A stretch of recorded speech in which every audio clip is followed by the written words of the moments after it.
వెంకటేశ్వరుని యొక్క మూర్తిలో ఈ చుబుకం మీద పచ్చకర్పూరంతో బొట్టు పెట్టి ఉంటుంది. ఆ పచ్చకర్పూరంతో బొట్టు ఉండడానికి ఒక ప్రధానమైన కారణం ఉంది. అనంతాచార్యుల వారని మీరు ఇప్పటికీ మాడవీధుల్లో స్వామివారు సహస్రదీపాలంకార సేవ తర్వాత బయలుదేరుతారు.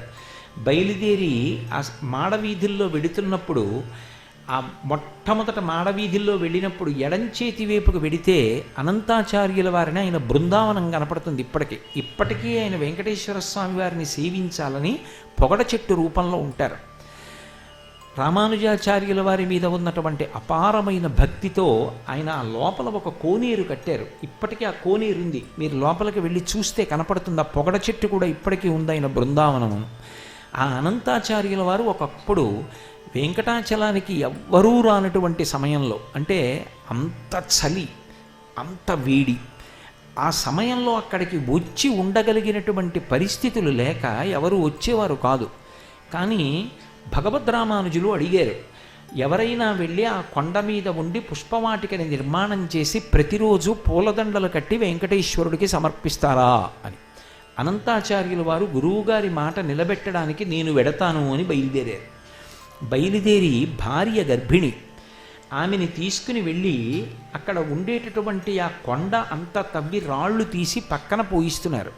పాపం ఆవిడ గర్భిణి. ఈ రాళ్ల తట్టలు అతి కష్టం మీద మోసుకుని వెళ్ళి దూరంగా పోసి మళ్ళీ తట్ట పట్టుకొస్తుండేది.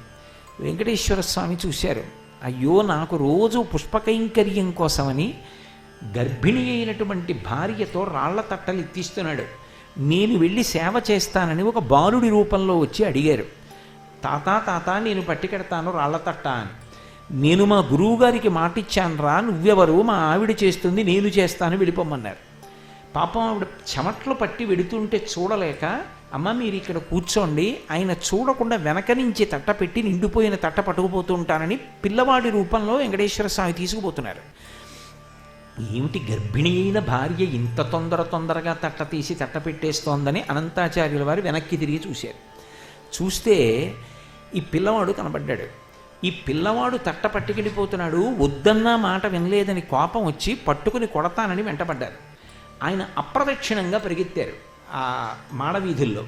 పరిగెత్తినప్పుడు అనంతాచార్యుల వారు కూడా పరిగెత్తారు. పరిగెత్తి ఆయన ఆనందనిలయ విమానంలోకి వెళ్ళిపోతున్నాడు ఆ పిల్లాడు.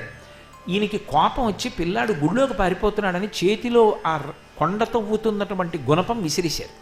విసిరేస్తే గుణపం వెళ్ళి తగిలింది వెంకటేశ్వర స్వామికి, గడ్డం బద్దలై నెత్తురు కారింది.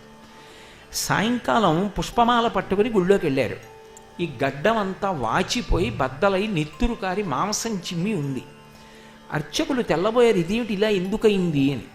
అప్పుడు ఆయన చెప్పారు, అనంతాచార్యులకి సేవ చేయడానికి అడిగితే నన్ను గుణపం పెట్టి కొట్టాడు గడ్డం మీద, గడ్డం బద్దలైంది.